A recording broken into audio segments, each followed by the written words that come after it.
사도행전 17장 1에서 15절 예수가 곧 그리스도라라는 말씀의 제목으로 함께 은혜의 말씀을 나누고자 합니다. 지난번에는 빌립보 선교를 말씀드렸고 오늘은 데살로니가와 베레아 선교에 대한 말씀입니다. 사도들은 예루살렘 공회가 확정한 복음을 가지고 2차 선교 여행을 떠났어요. 그 복음은 이방인에게 할례를 행하지 않는다는 것이었습니다. 바울과 바나바는 그들이 세웠던 교회를 다시 돌아보면서 이 복음을 굳게 하려고 했어요. 그래서 바울은 실라와 함께 가려고 했고 바나바는 마가 요한과 함께 가려고 했어요. 실라는 사도들의 규례를 전한 예루살렘 교회 대표였기 때문에 바울 사도가 그와 함께 2차 선교를 출발했습니다. 바울 사도는 사도들의 규례를 굳건하게 했고 복음으로 유대인과 이방인을 하나 되게 했습니다. 바울 사도는 빌립보에서 복음을 전하고 데살로니가로 갔어요. 사도들은 자기 규례대로 유대인의 회당에 들어가서 가르쳤습니다. 본문 1에서 3절 말씀을 볼까요? 그들이 암비볼리와 아볼로니아로 다녀가 데살로니가 이르니 거기 유대인의 회당이 있는지라 바울이 자기의 관례대로 그들에게로 들어가서 새 안식일에 성경을 가지고 강론하며 바울과 그 일행이 3주간이나 3주간이나 데살로니가에서 강론을 했어요. 이전 선교지에서는 사도들이 머문 기간을 언급한 적이 없습니다. 그런데 2차 선교에서는 기간을 말하고 있어요. 심지어 고린도에서는 1년 6개월을 머물렀다라고 그렇게 말합니다. 이렇게 기간을 언급하는 것은 사도들의 돌봄으로 교회가 든든하게 섰고 회당과는 다른 독립된 교회가 되었음을 강조하는 것이에요. 사도들의 가르침으로 교회는 예수 그리스도의 교회로 온전한 기관이 되었습니다. 사도가 교회를 위해서 머문 기간을 기록함으로 2차 선교의 성과가 드러났음을 강조해요. 2차 선교의 첫 도성은 마게도냐의 첫 성인 빌립보였습니다. 이 성은 로마의 식민지로 중요한 도시였어요. 복음은 마게도냐의 첫 성이고 로마의 식민지인 빌립보를 정복하고 로마 황궁까지 갈 것이에요. 그리고 구약 개념으로 첫 것은 매우 중요한 것입니다. 첫 것은 항상 대표적인 것이어서 중요해요. 그래서 로마의 첫 성이고 식민지인 빌립보를 복음으로 정복한 것은 로마를 정복한 것이다 라고 그런 의미로 빌립보 선교 사역을 기록했습니다. 그러니까 이 빌립보 성경은 매우 중요한 일이었어요. 사도들은 로마 황궁에 복음을 전하기 위해서 쉬지 않을 것이에요. 그것이 2차와 3차 선교의 모습이에요. 쉬지 않고 끊임없이 사역을 하고 또 항상 일하고 항상 수고하는 일이 2차와 3차의 선교 모습입니다. 로마 제국을 정복하는 것이 사도들이 여러 교회에서 쉼없이 선교를 한 이유예요. 사도들은 쉼없이 3주간, 3개월간, 때로는 1년 6개월간 교회를 가르쳤고 교회는 회당과 구분되어서 독립된 기관으로 온전히 세움을 받았습니다. 많은 시간을 들여서 많은 날 동안 수고하여서 이제 교회가 유대인들의 한 분파가 아니라 하나님의 교회, 그리스도의 교회로 온전하게 세워졌음을 나타내는 표현법이 이렇게 여러 날 머물면서 가르쳤다라는 것이죠. 바울과 그 일행들은 사도의 규례대로 교회를 경고하게 했을 뿐만 아니라 바울 사도는 예수 그리스도를 가르쳐서 믿게 했습니다. 사도들이 회당에 갔을 때 그들은 복음이 무엇인지 몰랐어요. 회당에 갔을 때 유대인이나 여러 이방인들은 복음이 무엇인지를 몰랐어요. 그래서 바울 사도가 구약 성경을 풀어서 그들에게 복음을 전파했고 그들이 돌이켜서 복음으로 굳게 하여 믿을 수 있는 믿음을 더하였습니다. 사도 일행들이 회당에 먼저 간 것은 복음 전파가 유대인에게 먼저 전파되는 것이기 때문에 그래요. 비시디아 안디옥에서 설교할 때 먼저 유대인들에게 복음을 전파했지만 그들이 거절함으로 이방인에게 가서 복음을 전했습니다. 사도행전의 틀은 먼저 유대인에게 복음을 전하고 그 다음에 이방인에게 복음을 전파하는 그러한 틀을 가지고 있어요. 복음은 유대인으로부터 출발하지만 유대인들이 복음을 거절함으로 이방인이 복음을 믿게 되는 과정을 밟아요. 그래서 사도들이 복음을 전파하면서 항상 먼저 회당을 찾아서 복음을 전한 거예요. 바울 사도는 데살로니가 회당에서 3주간이나 성경을 강론했어요. 성경에서 2번, 3번, 7번 하는 것은 강조법이에요. 여러 번 얘기한다는 것은 강조를 한다는 거예요. 특별히 3은 묵시문학의 강조법이에요. 그래서 요한계시록에서도 거룩하다, 거룩하다, 거룩하다 이렇게 3번 반복하고 화에 대해서도 화라고 이렇게 3번 반복해요. 물론 오늘 본문의 말씀이 이런 묵시문학처럼 굉장히 강조되기 위해서 3을 썼다. 완벽한 숫자로 복음을 강조하는 것으로 3을 썼다라고 말할 수는 없어요. 그런 내용과 연결되는 것은 그렇게 강력한 연결은 아닙니다. 그러나 한 가지 우리가 여기서 알 수 있는 것은 사도들이 오랫동안 정말로 지극한 정성의 시간 동안 머물면서 복음을 가르쳤다는 것을 알 수 있어요.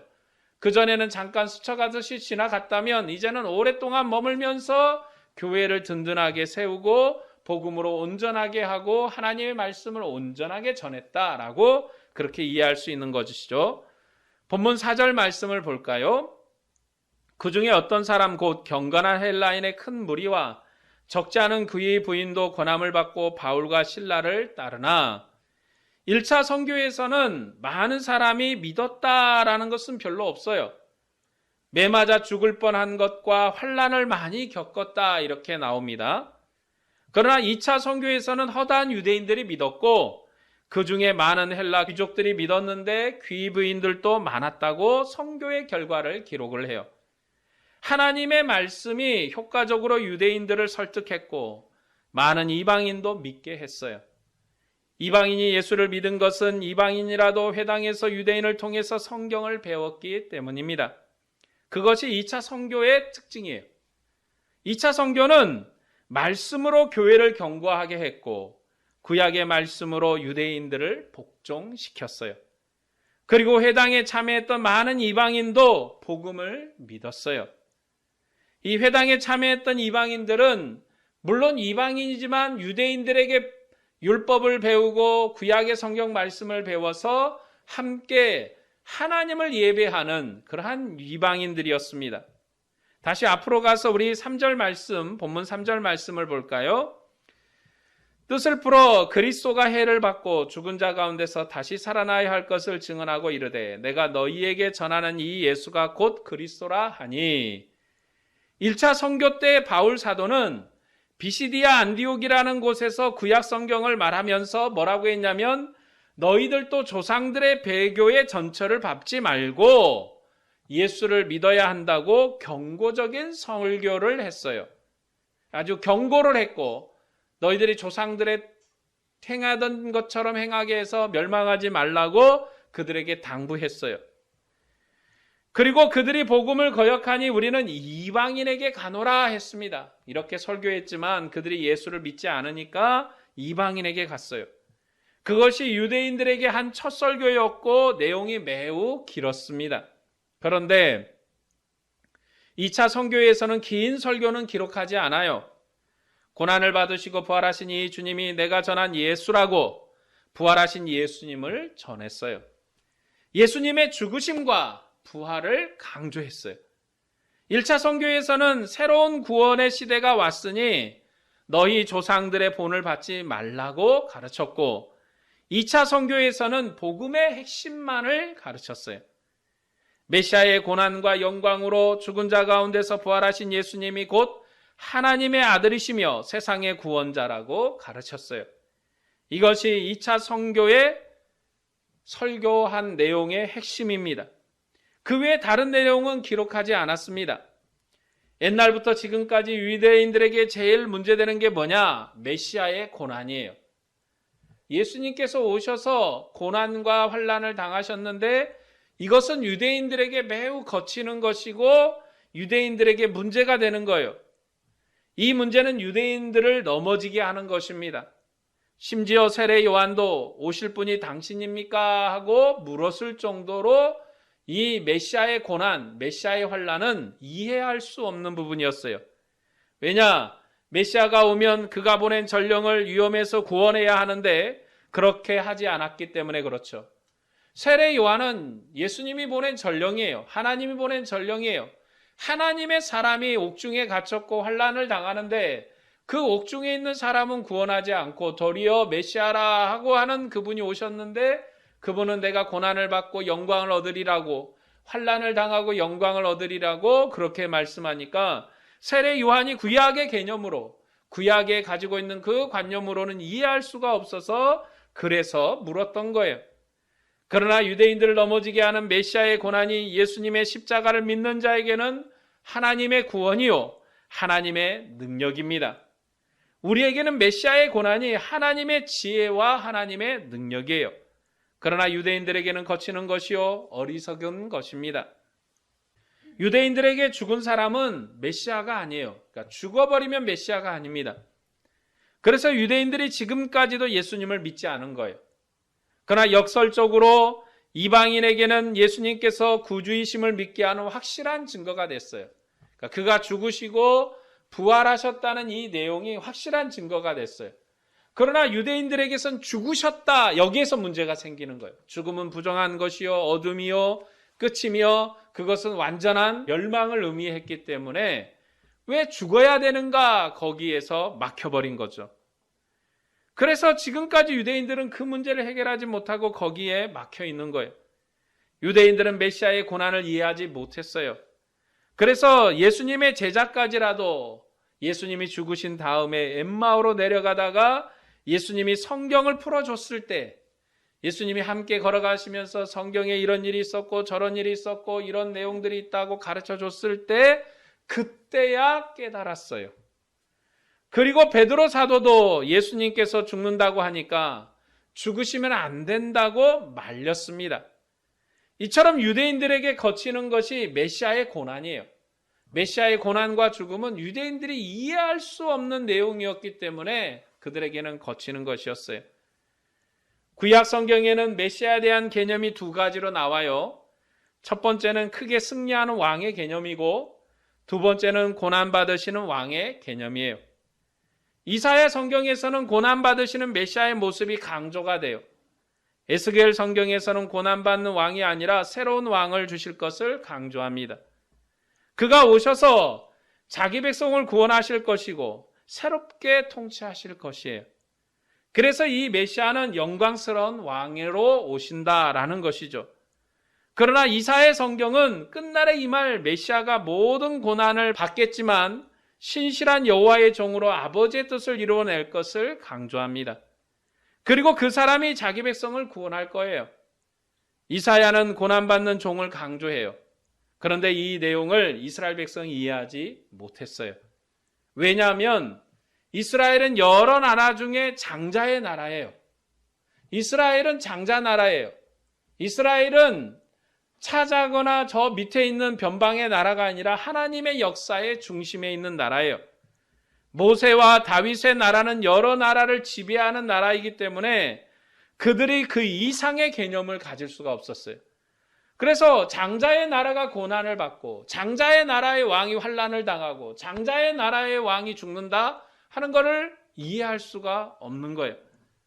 그리고 구약에서 메시아의 개념도 두 가지로 나오는데 어느 때는 다윗의 혈통왕으로 소개하기도 하고 어느 때는 여호와의 사저로 호련히 임할 왕으로 소개하기도 해요. 그런데 유대인들이 이 두 가지 개념을 일치시키지 못했어요. 다윗 혈통의 왕이라고 그러면 영광스러운 왕이고 여호와의 사자로서의 호련히 임할 왕은 환난과 고난을 당할 그러한 여호와의 사자로서의 왕이에요. 그런데 이 두 가지가 뭔지를 잘 이해하지 못하는 거예요. 그들에게 고난과 영광을 일치시킬 방법이 없어요. 고난이 어떻게 영광이 되겠어요? 영광은 영광이고 고난은 고난인 거지. 아픔이, 고통이 어떻게 영광이 되겠어요? 고통은 고통스러운 것이고 영광스러운 건 영광스러운 거니까. 이 두 가지가 어떻게 하나라고 하는 것인지 유대인들에게는 이해가 되지를 않았어요. 메시아가 다윗의 혈통으로 오시는데 그분이 어떻게 여호와의 사자 같은 모습으로 임하는지를 유대인들은 그것을 이해하지 못한 거예요. 그럼 왜 그러는가? 그들이 무식해서, 그들이 지혜가 없어서, 그들이 멍청해서 그러는가? 그런 것이 아니라 아직 그런 일이 일어나지 않았기 때문에 그래요. 그 일이 아직 일어나지 않았어요. 그런 역사가 이루어지지 않았어요. 역사라는 것은 우리가 예견하고 추측하는 게 아니에요. 역사는 현실이 되어서 상황이 되면 그 상황에서 역사를 이해하는 거예요. 아직은 메시아가 오지 않았기 때문에 유대인들이 이 두 가지의 개념을 이해하지 못하는 거예요. 이해할 수가 없는 거예요. 이해하려고 해도 되는 게 아니에요. 왜냐하면 아직 메시아가 여호와의 사자가 오지 않았기 때문에 그래요. 그들의 지혜와 지식이 부족해서 일치시키지 못한 것이 아니라 역사가 이루어지지 않았기 때문에 그런 거예요. 메시아가 임하지 않았기 때문에 메시아가 임한 시대의 역사를 알 수가 없어요. 역사는 경험을 통해서 아는 것이지 예측을 통해서 하는 게 아니에요. 내가 역사를 알아야겠다 하고 미래의 역사는 어떻게 될 건가 추측은 할 수 있죠. 역사는 경험한 것을 이야기합니다. 아직 임하지 않은 미래 이야기를 우리는 알 수가 없어요. 메시아의 임재는 새로운 질서예요. 예수님이 오시고 메시아가 오신다는 것은 새로운 질서예요. 그렇기 때문에 이전 질서로는 새로운 질서를 이해할 수 없어요. 이전에 누리던 역사로는 새로운 질서를 이해할 수가 없는 거예요. 새로운 역사와 새로운 질서는 하나님께서 계시하실 때 아는 거예요. 하나님께서 깨닫게 할 때 아는 거예요. 예수님께서도 너희는 나에 대해서 아는 것이 허락되었으나 다른 사람에게는 아니라고 제자들만 가르쳤어요. 그거 왜 그러냐? 하나님에 대해서 이해하는 것이 이 제자들에게는 허락됐어요. 그러나 하나님에 대해서 이해하는 것이 제자 외에 다른 사람들에게는 허락되지 않았다는 거예요. 하나님의 계시가 바로 하나님의 구원 역사예요. 하나님은 자신을 계시하신 대로 자기 백성과 함께 하시기 때문에 계시가 자기 백성의 이해력이 되는 거예요. 여러분, 성경에서 계시라는 것은 미래를 알아맞히는 능력이 아니에요. 야, 우리가 미래를 어떻게 계시가 일어난가, 어떤 일들이 이루어질 것인가 하고 미래를 예측하고 알아맞히는 게 계시가 아니에요. 성경의 계시는 하나님의 백성이 하나님을 아는 이해력이에요. 하나님에 대해서 알 수가 있는 게 계시예요. 하나님께서 모세에게 율법을 계시했을 때 이스라엘 백성이 하나님을 알았어요. 아브라함 때는 하나님이 어떤 것을 좋아하시고 어떤 관계로 자기 백성과 함께 하는지 알지 못했어요. 그러니까 아브라함에게 가서 하나님에 대해서 소개해 주세요. 그러면 아브라함이 뭐라고 그럴까요? 나는 잘 몰라. 난 잘 몰라. 그냥 가끔 오셔서 말씀하시는데 그냥 그분이 시키고 그분이 지시한 것만 따르는 거야. 라고 이렇게 얘기하겠죠.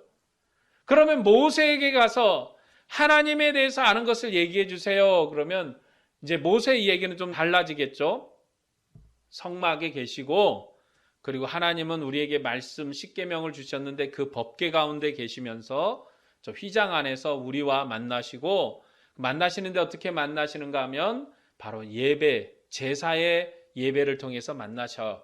그러면 너희가 제사 예배 나오려면 어떻게 해야 되느냐? 이제 제사 예배는 번제도 있고 속건제도 있고 속죄제도 있고 화목제도 있고 이런 게 있는데 너희가 나올 때 양을 잡거나 소를 잡거나 곡식을 가져오거나 비둘기를 가져와서 하나님 앞에 예배할 때 번제로 드리거나 속죄제로 드리거나 속건제로 드리거나 화목제로 드리거나 소제로 드리거나 이렇게 드려야 되는 거야. 말이 다양해졌잖아. 아브라함에게 가서 물어봤어요. 하나님 어떻게 알 수 있고 하나님 어떤 분이시죠? 아브라함의 대답은 난 몰라. 잘 모르겠어. 그분이 가끔 오셔서 말씀하시는데 나는 그분의 지시를 따를 뿐이야. 라는 단순한 말로 끝나지만 모세에게 물어보면 하나님에 대해서 아는 바, 하나님에 대해서 말하는 바가 더 풍성하고 더 확실하고 더 명확하게 우리에게 알려주는 거예요. 그러니까 모세 때 율법이 계시됨으로 하나님을 알고 그 하나님을 안 대로 하나님을 고백하는 거예요. 자, 오늘 우리에게 하나님은 어떤 분이시냐라고 물어보면 우리의 첫 번째 대답은 하나님은 바로 우리의 아버지십니다. 우리 아빠 같은 분이에요. 어떻게 우리의 아빠가 됐습니까? 예수님이 우리를 위해서 십자가에 죽으시고 부활하시고 우리를 하나님의 양자로, 하나님의 자녀로 삼으셨으니 우리가 이제 하나님의 자녀로서 하나님을 아버지라고 이렇게 부르는 거예요. 라고 대답을 해요. 유대인들이 대답했던, 모세가 대답했던 그 대답하고는 완전히 다른 새로운 질서, 새로운 시대의 새로운 창조의 대답을 하고 있는 거예요. 그래서 모세가 하나님을 이스라엘 백성에게 소개하기 전까지는 이스라엘 백성이 하나님을 알지 못했던 것처럼 예수님께서 오셔서 하늘의 새 것으로 하늘에 있는 하나님의 영광으로 자기 백성을 가르치시기 이전까지는 이스라엘 백성이건 이방인이건 누구건 하나님의 영광과 존귀함을 알지 못했어요. 그러나 이방인과 유대인의 영광이 이처럼 유대인보다 이방인의 영광이 크게 된 것은 유대인들은 옛날 모세가 가르쳐준 것, 거기에 매여서 그것에 살다 보니까 새 것을 받아들이지 않았어요. 새술은 새 부대에 담아야 되는데, 새 일은 새롭게 시작해야 되는데 옛 것이 좋다고 옛 가죽 부대를 가지고 새 것을 담으려고 하니까 새 것 때문에 가죽 부대가 터져버리는 그런 사태가 벌어지는 거예요. 그래서 그들이 아는 하나님은 자기 조상인 아브라함과 이삭에게 말씀하신 하나님이고 모세가 가르쳐 주신 하나님이에요.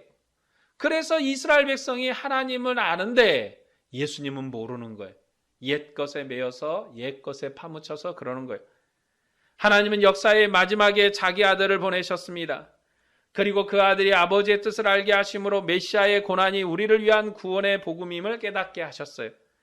그러나 유대인들에게는 예수님이 거치는 돌이에요. 그들은 마음이 어두운 백성이라 예수님의 말씀을 듣지 않았습니다.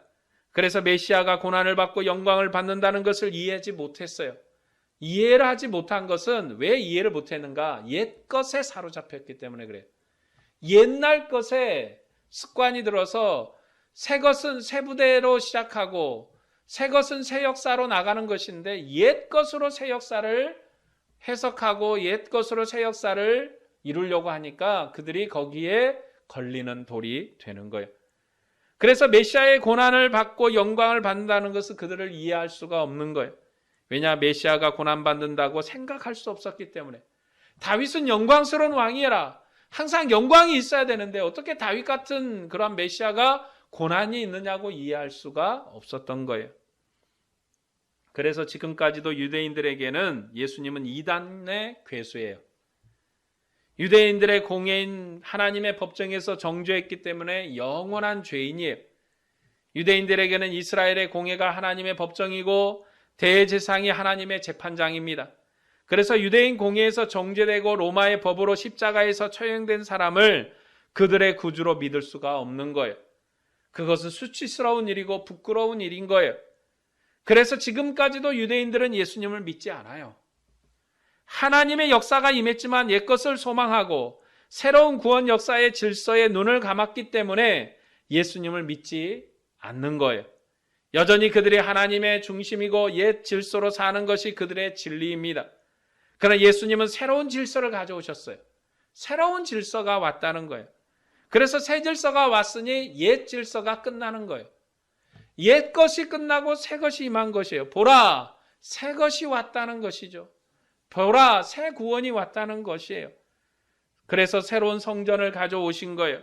주님은 하늘의 것을 땅으로 가져오셔서 하늘의 소망과 하늘의 생명을 땅에서 누릴 수 있게 하신 하늘의 아버지이세요.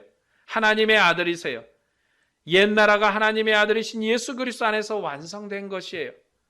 만일 예수님께서 고난받으시고 죽음에서 부활하지 않았다면 구약 성경은 고대 종교 중 하나였을 것입니다. 중동 종교로 끝났을 거예요. 왜냐하면 유대인을 넘어서는 선이 아니거든. 항상 유대인들에게 유대인에 의해서 유대인만을 위한 신앙이거든요. 그렇기 때문에 중동 종교로 저 변방의 종교로 끝이 났을 거예요. 그러나 예수님은 전 세계 천하 만민을 위한 구원의 소식을 전하는 분이세요. 왜요? 그는 유대인을 넘어서서 이제 천하 만국의 구주로, 하늘의 구주로 전 세계 모든 민족을 부르시는 영광의 왕이시기 때문에 그렇습니다. 예수님은 새로운 시대를 가져오셨고 땅에 계시면서 성경이 나에 대해서 증언하는 것이라고 가르쳤습니다. 인자가 고난을 받고 영광을 얻는 것을 율법과 선지자의 글과 시편을 인용해서 가르쳤어요. 왜냐하면 예수님께서 하나님 나라의 완성자이시기 때문입니다. 구약 성경 전체를 볼 때 메시아의 고난은 작은 분량이에요. 메시아가 고난받는다라는 것은 구약 성경 내용 중에 아주 조금 있는 내용이에요. 그러나 예수님은 하나님의 나라를 완성하시는 분이시기 때문에 자신에 대해서 자세하게 가르쳤습니다. 적은 분량인데 그것이 어떻게 큰 영광이 되는지를 아주 자세하게 가르쳤어요. 주님은 자신의 고난과 죽음을 하나님 나라 완성의 중심적인 사역이라고 가르쳤습니다. 그래서 주님은 고난과 부활의 문맥으로 구약 역사 전체를 새롭게 해석하셨어요. 그러니까 주님이 하신 게 뭐냐? 나의 고난과 나의 그 환난을 통해서 구약 성경 전체를 새롭게 새로운 시각으로 해석해서 그 제자들에게 그리고 주님을 따르는 무리에게 가르쳤어요. 그게 뭐냐? 이 성전을 헐라는 거죠. 헤롯이 지은 성전, 수십 년이 걸려서 지은 성전, 영광스러운 성전이에요. 영광스러운 성전이고 참으로 화려한 성전인데 그 성전을 헐라는 거죠. 그리고 자신이 3일 만에 일으키겠다는 거예요. 사람들이 어이가 없어 하는 거죠. 어떻게 이 성전은 수십 년간 지었는데 이것을 단번에 헐고 3일 만에 새롭게 짓느냐고 어이없어 하는 거죠. 그러나 주님은 자신의 성전된 자신을 두고 하신 거예요. 그게 주님의 새로운 해석이에요. 이제 주님의 고난과 죽음을 통하여서 자신은 무너지겠지만 다시 부활하셔서 새로운 생명, 새로운 영광으로 새롭게 성전을 지으실 거예요. 그래서 주님께서 그렇게 말씀하신 거예요. 주님의 영광으로 구약을 새롭게 해석한 것이 우리에게 주신 새로운 빛이에요. 이제 우리는 구약을 그대로 인용하지 않고 그리스도의 고난과 부활을 통해서 새롭게 해석합니다. 그래서 여인의 후손이 뱀의 머리를 밟으리라는 것이 예수님의 고난과 부활의 문맥으로 이해되는 거예요. 어떻게 여인의 후손이 뱀의 머리를 밟을까? 그게 무슨 말일까? 아무리 구약 성경 안에서 그걸 이해하려고 해도 이해가 안 되는 거예요. 모든 역사가 예수의 부활로 성취되고 완성되었기 때문에 우리가 예수의 부활과 영광 안에서 이해할 수 있는 거예요. 예수님이 자신의 고난과 부활을 통해서 구약을 새롭게 해석하지 않았다면 우리가 창세기에 있었던 이 내용을 영원히 이해하지 못했을 거예요. 이게 무슨 말이야? 이 구절을 보면서 이것이 무슨 말이야 하고 구약 안에서 해석하려고 했을 것이에요. 그러나 그것은 올바른 해석을 유도할 수가 없는 것입니다. 구약은 하나님의 아들의 역사로 완성되었습니다. 이제 구약의 나라와 역사는 완성된 그리스도의 역사의 빛으로 새롭게 해석될 거예요. 이제 교회가 가지고 있는 생명이 바로 그것입니다. 이 해석은 모세가 다시 와도 안 되는 거예요.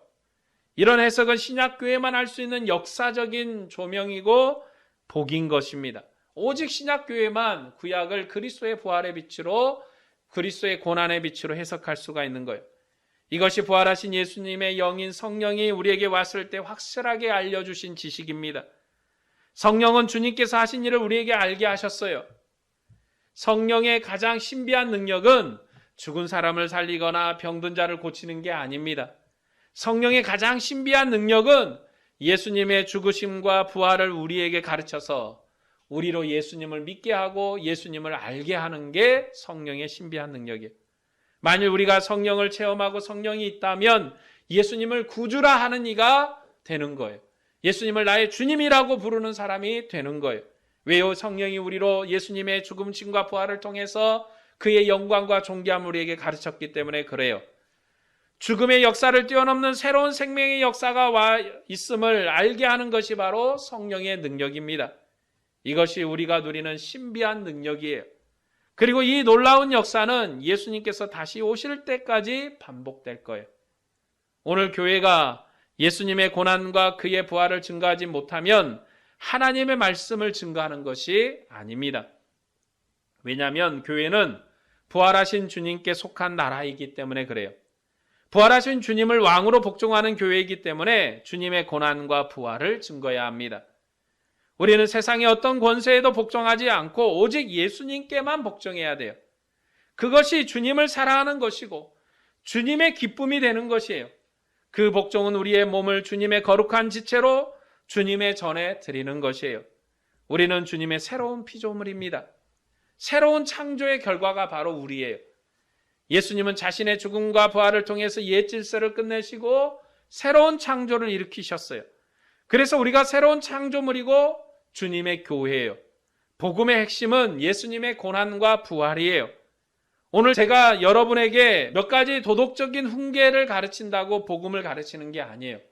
여러분, 교회 설교라는 것이 막 이렇게 하면 좋고 저렇게 하면 좋고 이 시대 역사가 이런 것이고 저런 것이고 아무리 이런 걸 화려하게 많이 얘기해 준다고 그것은 복음을 가르친 게 아니에요. 그냥 자기 얘기한 거예요. 자기 말을 한 거예요. 그냥 세상의 지혜를 가르친 거예요. 그러나 교회는 세상의 지혜를 가르치는 기관이 아닙니다. 교회는 하나님을 가르치는 기관이요. 예수님이 하나님의 아들이라고 가르치는 기관이요. 성령이 역사할 수 있도록 기도하고 경건의 훈련을 위한 기관이에요. 그렇기 때문에 교회에서 몇 가지 도덕적인 훈계를 가르쳤다면 그것은 복음을 가르친 것이 아닌 것입니다. 우리가 배워야 할 것은 하나님께서 나를 사랑하신 사랑을 배워야 되고 서로가 연합함으로 주님의 기쁨이 되는 것을 배워야 돼요. 그 연합의 핵심이 뭐냐? 복음인데 복음은 예수님의 고난과 부활입니다. 여러분 모두가 항상 이 복음에 머물기를 바랍니다. 우리가 날마다 성경을 상고하면서 항상 이 복음에 머물면서 주님의 고난과 부활이 우리의 구원이라고 고백하기를 소망합니다. 오늘도 복음 안에서 주님의 기쁨이 되고자 하는 여러분에게 주님의 은혜와 평강이 충만하기를 축복합니다. 기도하겠습니다.